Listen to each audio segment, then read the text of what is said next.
혹시 여러분들의 몸에 상처로 인한 흔적이 있나요? 어렸을 때에 그런 흔적을 가진 경우도 있을 거고, 아마 장성에서 상처를 당함으로 인해서 흉터를 가진 그런 사람들도 있을 거예요. 오랜 시간이 지나도 그 흉터를 보는 순간에 내가 왜 이런 흉터가 생겼는가를 기억하죠. 저도 새끼손가락에 아주 큰 흉터가 있습니다. 초등학교 다닐 때, 국민학교 다닐 때죠. 토끼를 키웠는데 낫을 가지고 토끼 풀을 이렇게 베러 갔는데 배 본 적도 없고 그러니까 풀을 잡고 낫을 싹 긁었는데 새끼손가락 그 뒷부분을 싹 베었어요. 피가 엄청 많이 났고, 당시 교회에 그 치과를 하시는 그 집사님이 계셔서 거기 가서 응급조치를 받은 경우가 있어서 새끼손가락을 볼 때마다 토끼가 생각이 나고 토끼풀이 생각이 나고 피를 많이 흘렸던 그런 생각이 나요. 아마 여러분들에게도 어떤 그런 개인적인 그런 경험들이 있을 거라고 생각해요. 그런 흔적이 생기면, 상처가 생기면 절대 잊혀지지 않아요. 상처를 볼 때마다 그때가 생각이 나더라 하는 것이죠. 크로스비 채플이라고 하는 목사님의 두 척의 외륜선이라고 하는 책에 이런 이야기가 있어요. 멤피스라고 하는 것을 출발을 해서 미시시피 강을 거슬러서 뉴올리온스라고 하는 지역까지 화물선들이 가는데, 배마다 그 성능들이 좀 다르잖아요. 성능들이 다른데 두 배가 이제 출발을 해서 가는데, 조금 앞서가는 배가 뒷선 배에게 막 소리를 이렇게 마이크다 대고 스피커다 대고, 아이고 그렇게 낡은 배를 가지고 무슨 그런 장사를 한다고 그러냐 하면서 비아냥거린 거예요. 이 낡은 배를, 좀 천천히 가는 배를 이끌고 가는 선장이 기분이 나쁘잖아요. 빨아먹어야지 하는데, 자기가 이 배에 실었던 연료가 거기까지 갈 수 있는 양을 항상 계산을 해서 연료를 싣고 가는데, 만약에 더 빠르게 가다 보면 연료가 바닥에 중간에 소진될 가능성이 커서 그렇게 하지 못하는 거예요. 꾀를 냈어요. 야, 화물을 다 버리자.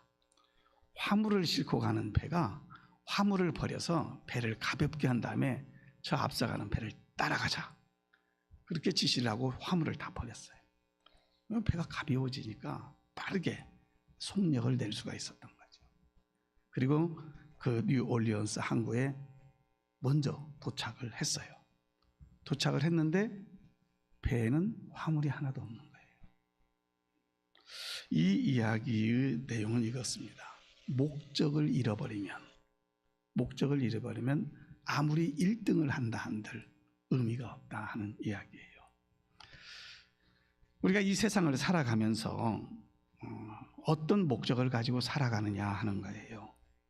세상의 관점, 세상의 어떤 관심사, 여기에다가 마음을 두고 거기에 모든 행동을 쏟아붓게 되어지다 보면 예수님을 잃어버리더라는 거예요. 앞서서 가려고, 1등 가려고 하다 보니 예수님은 온데간데 없고 세상의 가치관, 세상의 풍습 쫓아가는 그런 삶이 되어지고 말더라 하는 거예요. 화물선의 목적은 1등 되어지는 게 아니라 화물을 안전하게 목적하는 그 곳까지 운반하는 게 그 의무이고 사명이라고 볼 수 있어요. 세상에 하찮은 것을 얻으려고 경쟁하다가 하나님의 나라를 잃어버리고 산다면 그건 어리석은 인생이 되어지고 말 거예요. 우리는 천성을 향하여서 가는 믿음의 순례자들입니다.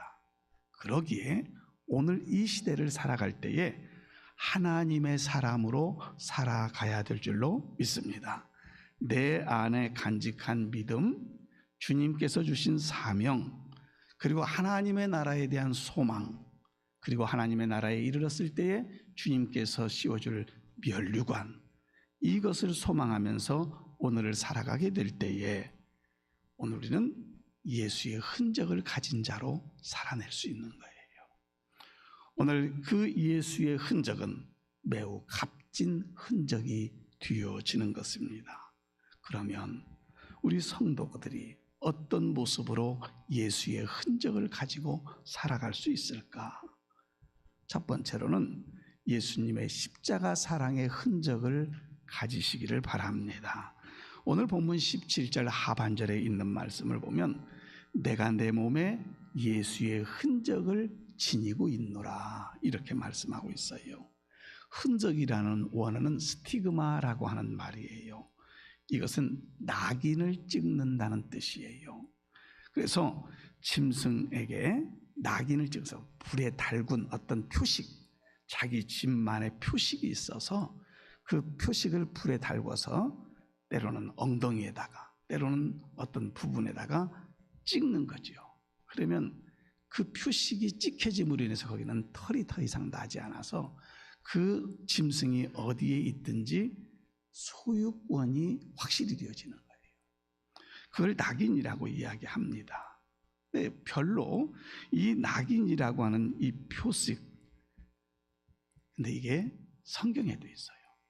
낙인이라는 게 우리가 이제 그 종살이를 하러 들어가요. 먹고 살기가 힘들어서 어떤 집에 종살이를 하러 들어가면 그곳에서 종살이를 해요.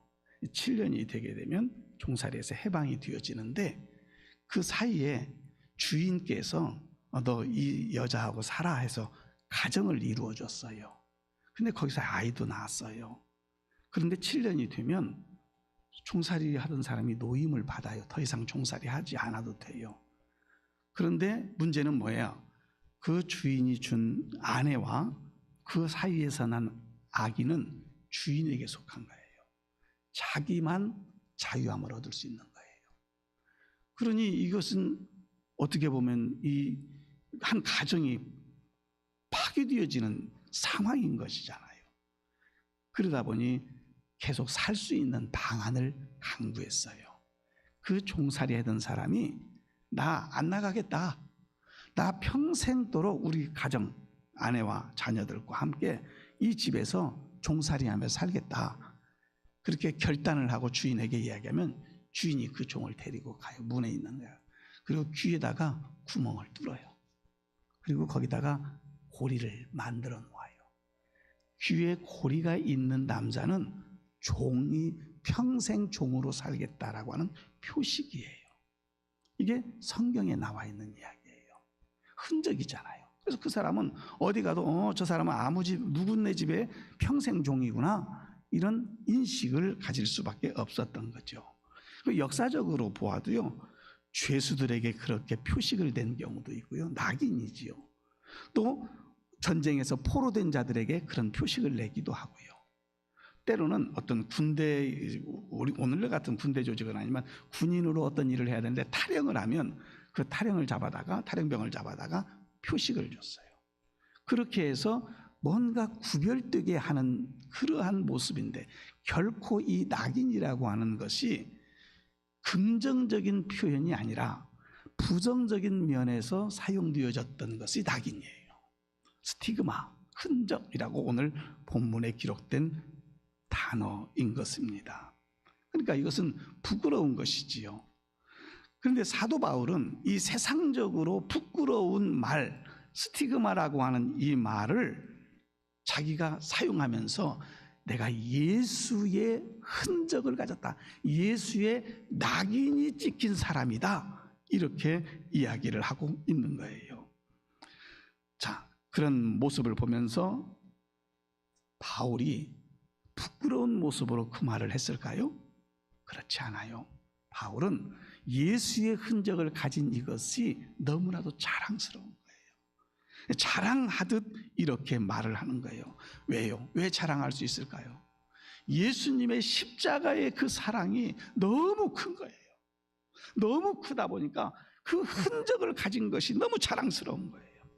그 십자가 사랑 때문에 죄인의 괴수라고 말하는 자신이 용서함을 얻게 되어졌고 구원받은 하나님의 백성으로 살아갈 수 있는 것이 너무 감동인 거예요. 그래서 예수의 흔적을 가졌다 고백하는 거죠. 본문 14절에서 이렇게 말해요. 그러나 내게는 우리 주 예수 그리스도의 십자가 외에 결코 자랑할 것이 없으니 그리스도로 말미암아 세상이 나를 대하여 십자가에 못 박히고 내가 또한 세상에 대하여 그러하니라.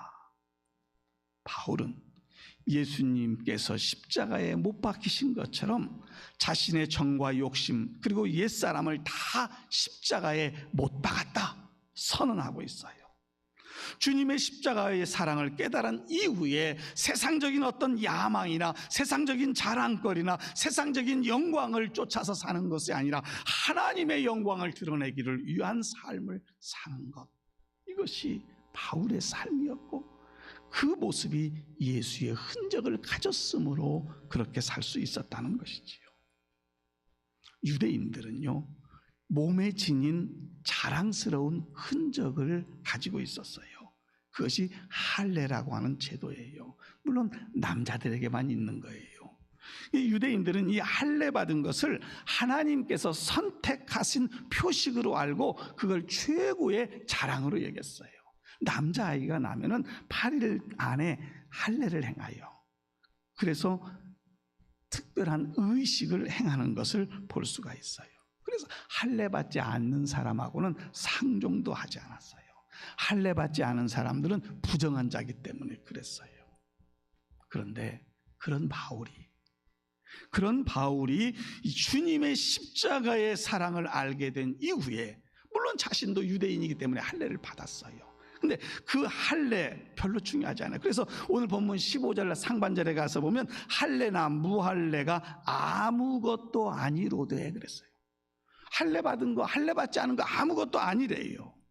그것을 받았든지 안 받았든지 그 십자가의 흔적을 가진 것이 중요하다라고 하는 것을 이야기하고 있는 거예요. 우리가 죄에서 구원받은 것은 예수 그리스도의 십자가, 곧 우리의 죄를 대신 지시고 그가 십자가에 못 박히신 이 사건을 통하여서 죄사함을 받게 되어졌고, 그 죄사함을 받은 모습에 영원한 생명을 얻은 자 되어졌다는 거죠. 여러분들 안에 이 영원한 생명을 얻은 예수의 흔적이 있습니까? 예수의 흔적이 있나요? 다시 한번 우리 가슴 속에 새겨봐야 될 거예요. 그러므로 그리스도인들에게는 그리스도의 십자가 외에는 결코 자랑할 것이 없다고 고백한 이 바울의 고백이 동일시 되어져야 될 줄로 믿습니다. 예수님의 십자가 사랑을 믿지 않았던 유대인들은 할례를 자랑했어요. 그러나 주님 안에서 거듭난 그리스도인들은 예수 그리스도의 십자가를 자랑하며 새로운 새 생명 얻은 기쁨을 가지고 살아가야 될 줄로 믿습니다. 이 고백이 우리 모든 성도들 가운데 있기를 주님의 이름으로 축복합니다. 청송 감호소 서울구치소에서 교도관 생활을 오래 하셨던 박효진 장로님의 간증은 유튜브에도 많이 나와 있어요. 그는 자기의 생일이 3개래요. 첫 번째는 육신이 태어난 것이 자기의 생일이래요. 두 번째 생일은 청송감호소에 있을 때에 성경을 읽다가 너희 몸이 거룩한 성령의 전인 줄을 알지 못하느냐? 라고 하는 이 말씀이 자기의 삶을 바꿨어요. 터닝 포인트가 된 거예요. 물론 그전에도 예수를 믿었던 사람이에요. 그런데 이 말씀을 읽고 나서부터 그동안에 예수를 믿는다고 하면서 이중적 생활을 한 것에 대해서 철저하게 회개하고 나서 그는 그날이 자기의 2번째 생일이라고 고백해요. 3번째 생일은 서울교도소에 있을 때예요. 윤도영이라고 하는 사형수라고 하면 뭔가 큰 세상에서 죄를 지었기 때문에 사형 언도를 받은 거 아니겠어요? 그 사형수가 수감 생활을 하면서 예수님을 영접해요. 예수님을 영접하면서 결국 사형장의 이슬로 사라지는데, 그 순간까지 하나님의 은혜에 감사하면서 영원한 하나님의 나라에 들어가게 되어진다는 것과 그동안 자기가 저질렀던 그 잘못들을 다 세상에 내어놓으면서 용서를 구하고 이 형장의 이슬로 사라져가는 그 모습, 그 죽음을 의연하게 맞이하는 그 모습을 보면서 저것이 그리스도 안에 사는 순교적 삶이 아닐까.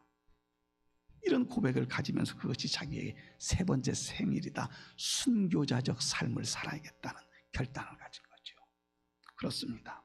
오늘 사랑하는 성도 여러분, 사순절을 보내면서 예수의 십자가의 흔적이 여러분의 가슴팍에 새겨지기를 주님의 이름으로 축복합니다.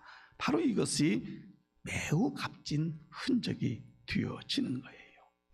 두 번째 흔적은 이 예수님의 십자가의 발자취를 따라서 살아가다가 당하는 고난의 흔적이에요. 마태복음 5장 10절에 있는 말씀을 보면 의를 위하여 박해를 받은 자는 복이 있나니 천국이 그들의 것임이라 그랬어요. 마태복음 5장부터 8장까지가 팔복에 대한 이야기가 나와 있지요. 그런데 그 팔복도 첫 번째 복, 두 번째 복, 세 번째 복 말하는 것이 마치 계단을 올라가는 것 같이 됐는데, 이 10절에 있는 말씀이 바로 의를 위하여 핍박을 받는 자가 복이 있다. 이 계단의 맨 꼭대기에 있는 것 같은 의미를 우리에게 주고 있어요. 의를 위하여 핍박을 받는다. 주님을 닮은 장성한 신앙의 사람들만이 얻을 수 있는 복이에요. 세상에서 핍박을 좋아하는 사람 아무도 없습니다. 청결한 마음을 가지고 사는 성도, 의에 줄이고 목마른 성도, 긍휼히 여기면서 사는 성도, 화평을 도모하는 성도 매우 훌륭해요.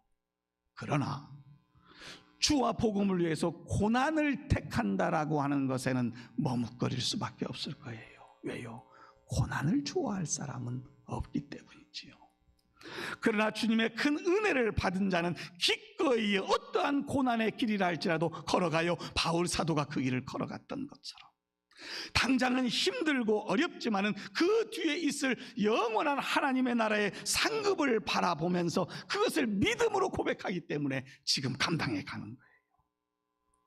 바울이 그런 삶을 살면서 오늘 본문 17절에서 이렇게 말하지요. 이후로는 누구든지 나를 괴롭게 하지 말라. 내가 내 몸에 예수의 흔적을 지니고 있노라. 바울은 안팎으로 공격을 당하고 있었어요. 유대인들에게는 배신자라고 하는 낙인을 받았고요. 기독교인들에게는 저 사람은 가짜 사도야 라고 하는 그런 온갖 모함과 괴로움을 당할 수밖에 없었어요. 말할 수 없는 고통이 외부로부터 그에게 중압감으로 다가왔었어요. 그런데 그가 말하죠. 이후로는 나를 누구든지 괴롭게 하지 말아라. 내 안에 예수의 흔적이 있다. 예수의 흔적이 있다. 예수의 흔적이 있는 사람은요, 어떠한 고난이 온다 할지라도 능히 이겨나가게 될 줄로 믿습니다. 고린도후서 11장 23절로 27절은요 바울이 당한 고난이에요. 이거 다 읽을 수가 없어요. 그 바울이 당한 고난을 쭉 보면요, 옥에 갇힌 것, 여러 번 매 맞은 것, 그리고 돌에 맞은 것, 배를 타고 가다 파선한 것, 강도의 위험, 동족의 위험, 이방인의 위험, 신의 위험, 광야의 위험, 여러 가지 위험들에 대해서 쭉 설명하고 있고, 그리고 수고하고 애쓰며 자지 못했던 위험들, 굶주렸던 모습들, 목마랐던 모습들, 여러 번 굶고 춥고 헐벗었던 것들, 이런 것들을 쭉 나열해 놨어요. 이 23절부터 27절까지를 읽어가면서 이렇게 살 수 있을까? 이렇게 살 수 있을까? 이런 어려운 가운데 내가 살아낼 수 있을까? 이런 생각을 가지는데, 바울 사도는 그것들을 쭉 나열하면서 이런 고난을 받으면서 생겨진 상처를 예수의 흔적이라고 이야기하면서 마치 그 흔적을 훈장처럼 자랑하고 있는 거예요. 성도가 죄악된 세상에서 믿음으로 의롭게 살아가려고 하면 반드시 사단의 유혹이나 사단이 주는 고난 속에 빠질 때가 있어요. 공격을 받아요. 우리가 창세기에 있는 말씀 가인과 아벨에 대한 이야기를 기억할 수 있어요. 둘이 똑같이 하나님 앞에 제사를 드렸어요. 가인의 제사는 연락되어지지 않았어요. 아벨의 제사만 받았어요. 똑같이 연락되어지지 않았다면 살인사건이 일어나지 않았을 거고, 똑같이 연락되었다면 살인사건이 일어나지 않았을 거예요. 하나는 받으시고 하나는 받지 않았어요. 그러므로 인해서 살인사건이 나잖아요. 형이 동생을 죽이는 사건이에요. 고난이 따르게 되어져 있어요. 죽음이라고 하는 고난을 아벨은 맞이하게 된 거예요. 어떻게 하다가요? 제사드리다가. 요한일서 3장 12절에서 사도 요한은 이렇게 말합니다. 가인같이 하지 말라. 그는 악한 자에게 속하여 그 아우를 죽였으니 어떤 이유로 죽였느냐? 자기의 행위는 악하고 그의 아우의 행위는 의로움이라. 자기가 악한 행위를 해놓고 의로운 행위를 한 동생을 죽였다 이 말이지요. 우린 예수님이 이 땅에 오심을 빛으로 오신 예수님이라 이렇게 이야기하죠. 근데 세상이 예수님을 싫어해요. 왜요? 빛이 어두움 가운데 오니까 어두운 것이 사라져버리게 되는 거예요. 그러니 어두움이 빛을 싫어하게 되어졌다 그 말이에요. 세상이 성도를 미워하는 까닭도 마찬가지예요. 성도들이 의로운 하나님의 사람으로 살아가다 보니까 죄가 무엇인지 밝혀지는 거예요. 그런데 그 죄가 밝혀지는 게 세상의 사람들은 싫은 거예요. 그래서 믿는 사람을 싫어해요. 우리도 장성한 믿음을 가지고 주님의 십자가의 발자취를 따라 살아갈 때에 생겨지는 고난, 그 고난이 있을지라도 그 고난이 예수의 흔적임을 알고 훈장처럼 여기며 살아가는 믿음의 성도들이 되기를 원합니다. 주님의 길을 걸어가다가 닥쳐지는 고난, 낙심하지 마세요. 주저앉지 마세요. 그 고난을 뚫고 나아갈 수 있는 성령의 역사가 여러분들의 심령에 있어요. 그 성령님을 의지하면서 그 고난을 뚫고 나아가며 그 고난에 뚫고 나아감을 통하여서 얻게 되어지는 예수의 흔적, 자랑할 거 아닐까요? 예수의 흔적을 자랑하는 우리 성도들이 되기를 주님의 이름으로 축복합니다. 세 번째 흔적은 예수님을 닮아가는 아름다운 모습의 흔적을 가지자 하는 거예요. 주님을 따르는 제자들이 예수님의 흔적을 나중에 겪게 돼요. 우선 3년 동안 따라다니고 예수님이 돌아가시는 그 장면도 보지만 결국 그들이 예수님의 흔적을 확신할 수 있었던 것은 오순절 성령 강림 사건 이후예요. 그 성령의 충만함을 받았던 그들은 이제는 우리는 예수님만 따라간다, 예수님이 걸어가셨던 그 길을 걸어간다 하고 순교의 그 길을 걸어갔던 모습들을 보잖아요. 그리스도인들이 예수님을 닮는다라고 하는 것은 바로 그거예요. 예수님께 속해서 하나님의 자녀로 살아가는 거예요. 주님의 발자취를 따라서 주님의 복음을 위해서 그 길이 고난을 받는 길이라 할지라도 영광스러운 그 주님의 고난에 동참한다라고 하는 그 고백을 가지고 주님을 닮아가는 거죠. 그 주님을 닮아가는 자의 삶에는 이미 하나님의 나라가 이루어져 있다는 것이죠. 스코틀랜드 왕이 자기 백성에게, 한 사람에게 이렇게 물었어요. 그대는 하나님의 나라 가기를 기대하고 있느냐라고 물었어요. 그랬더니 그 신하가 이렇게 말했어요. 왕이시여, 아닙니다. 저는 이미 하나님의 나라를 살고 있습니다. 이 말은 신앙의 깊이가 있는 대답이에요. 곧 그 말은 이 땅에 살고 있지만 자기는 이 땅이 세상에 살고 있는 것이 아니라 하나님의 나라를 사는 하나님의 자녀임을 확신하여 고백하는 말이에요. 그리스도의 생명을 소유하고 사는 사람은 이미 하나님의 나라를 사는 거예요. 이 땅에 있지만 그 하나님의 나라를 살아내야 되는 게 그리스도인에게 주어진 사명이라 그 말이에요. 맥스 비오붐이라고 하는 소설, 그의 소설 행복한 위선자라고 하는 소설이에요. 거기에는 악인으로 등장하는 조지 헬이라고 하는 사람이 있어요. 얼굴에서부터 악인, 사람들이 상종을 하지 않으려고 하는 사람이었대요. 야비한 마음을 가진 사람이었대요. 사람들이 그를 보면 두려워할 정도였대요. 그런데 어느 날 길을 가다가 아주 청순한 소녀를 만나요. 미어라고 하는 소녀가 지나가는데 우리 표현으로 한눈에 반했어요. 그리고 그 미어를 쫓아가면서 구애를 해요. 나와 결혼하자고. 미어는 똑같죠. 이 사람 보기 싫은 거예요. 얼굴만 봐도 흉측해요. 그리고 그의 소문을 들어서 너무 잘 알아요. 절대 나는 당신과 같은 사람하고 결혼할 수가 없다. 그렇게 당신같이 무서운 사람과 결혼할 수 없다고 단박에 거절을 합니다. 그런데 이 조지 헬은 이 미어를 아내 삼고 싶은 거예요. 그래서 세상에서 가장 아름답고 거룩하게 보이는 가면을 구해요. 그리고 가면을 착용을 해요. 그리고 구애를 해서 결혼에 성공을 합니다. 자기의 위선을 참으려고, 그리고 너그럽게 보이려고 주의하면서 결혼 생활을 해요. 좋은 사람으로 계속 보여져야만 되잖아요. 나쁜 성질을 감추기 시작했어요. 어느 날 이 조지 헬의 비밀을 알고 있는 친구가 찾아왔어요.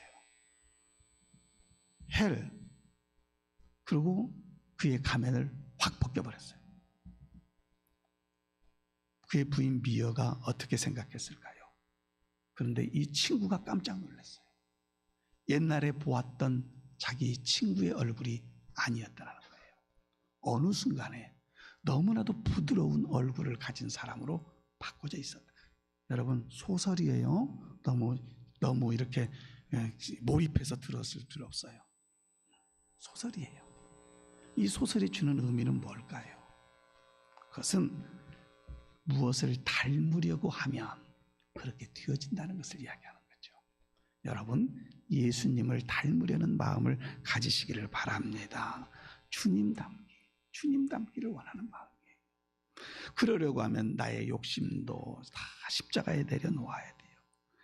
세상에 대하여는 죽은 자로 여기는 자로, 오직 주의 말씀에, 주의 복음에 순종하는 자로 살기를 사모할 때에 주님을 닮아갈 줄로 믿습니다. 빌립보스 교회 성도들에게 바울 사도는 빌립보서 3장 14절에서 이렇게 말하지요. 표대를 향하여 그리스도 예수 안에서 하나님이 위에서 부르신 부름의 상을 위하여 뭐라고 그랬어요? 달려간다. 주님을 향해서 달려간대. 그리고 17절 상반절에서는 형제들아 너희는 함께 나를 본받으라. 저는 이 말씀을 읽을 때마다 늘 찔림이 있어요. 내가 내 자녀들에게 야 너네들 아빠만큼만 닮아라, 그런 신앙을 이야기할 수 있을까? 부끄러워요. 근데 바울 사도는 당당하게 너희들은 나를 본받으라고 얘기했어요. 무엇을 본받으라는 걸까요? 주님을 사모하는 그 마음, 주님의 고난에 동참하고자 하는 그 마음, 곧 그것이 예수의 흔적을 가진 것이기 때문에 나를 본받으라고 이야기하고 있는 것이지요. 주님을 얼마나 사모하는가를 우리에게 잘 보여주는 표현이 아닌가 생각돼요. 사랑하면 모습이 바꿔진대요. 사랑하면 성품도 바꿔진대요. 생각도 바꿔지고요, 태도도 바꿔진대요. 사랑하는 성도 여러분, 주님을 사랑하시기 바랍니다. 그리고 주님을 닮아가세요. 내 안에 하나님의 나라가 있으면 이미 내 얼굴도 바꿔진대요. 내 삶이 바꿔진대요. 우리 주기도문에 나라가 임하시오며 라고 하는 구절이 있잖아요. 하나님의 나라가 내 안에 임하시기를 간구하시기를 바랍니다. 우리 속에, 우리 가운데에 하나님의 나라가 이루어지는 것, 그것이 예수의 흔적을 가진 자의 삶에 나타나는 현상인 거예요. 이미 우리 가운데 와 있는 하나님의 나라를 모든 사람이 맛볼 수 있게 해야 되는 것도 우리에게 주어진 사명인 거예요. 여러분 개인적으로, 여러분들의 가정에, 우리 교회 공동체 안에 하나님의 나라가 이루어지기를 사모하며 살아가는 믿음의 성도들이 되기를 축복합니다. 신앙생활의 가장 큰 비극과 불행은 고통스러운 환경과 상황이 아니랍니다. 그 고통 속에서 주님을 바라보지 못하는 것이 가장 비극이래요. 여러분, 누구나 똑같은 상황 속에 놓여질 수 있어요. 서로 다른 것이지만 경중은 다를 수 있어요. 그러나 그 상황 가운데서 주님을 바라보는 자와 그렇지 못한 자의 삶의 결과는 확연히 달라지는 거예요. 그러기에 고난이라고 하는 거 귀한 건 아니에요. 그러나 그 고난을 통해서 주님의 은혜를 누리는 것이 귀한 것 아닐까요? 고난이라고 하는 거 자랑거리는 아니에요. 그런데요, 그 고난을 통해서 예수님의 은혜를 입고 예수의 흔적을 내가 누리고 있다면 그것은 우리 하나님 앞에 영광된 일이 아닐까요? 아무리 부족함이 없는 환경이라 할지라도 주님의 은혜가 없는 삶에는 만족함을 누릴 수가 없어요. 그러나 은혜가 있는 광야라 할지라도 그곳이 하나님의 나라가 이루어지며 살아가게 될 때에 거기에는 하루하루가 감사의 삶이 되어지는 거고 축제의 삶을 누리게 되어지는 줄로 믿습니다. 사랑하는 성도 여러분, 좁은 길을 걸으며 항상 기뻐하는 것은 주의 영이 나와 함께함이라 우리 찬송하잖아요. 우리가 믿음의 길을 걸어가는 좁은 길이라 할지라도 주의 영이 함께 하시는 이 모습 속에서 주님을 닮아가는, 그래서 예수의 흔적을 가지는 삶을 이룸으로 참으로 여러분들의 삶에 행복함이, 기쁨이, 감사가 풍성해질 수 있게 되기를 주님의 이름으로 축복합니다. 기도합니다. 살아계신 하나님, 우리가 살아가면서 매우 값진 흔적을 가질 수 있는 것은 십자가 사랑의 흔적이요, 주님을 따라가다가 당하는 고난의 흔적이요, 그리고 주님을 닮아가는 아름다운 흔적임을 깨닫습니다. 주님을 사랑합니다. 주님을 사랑합니다라고 고백하며 예수의 흔적을 가진 자로 믿음 안에 굳건히 서는 우리 나 자신이 되기를 원합니다. 그래서 내가 있는 그곳이 아름다운 천국이 이루어지는 놀라운 역사들이 만들어지도록 성령님 늘 동행하여 주시고 함께하여 주시옵소서. 거룩하신 예수님의 이름으로 기도드립니다. 아멘.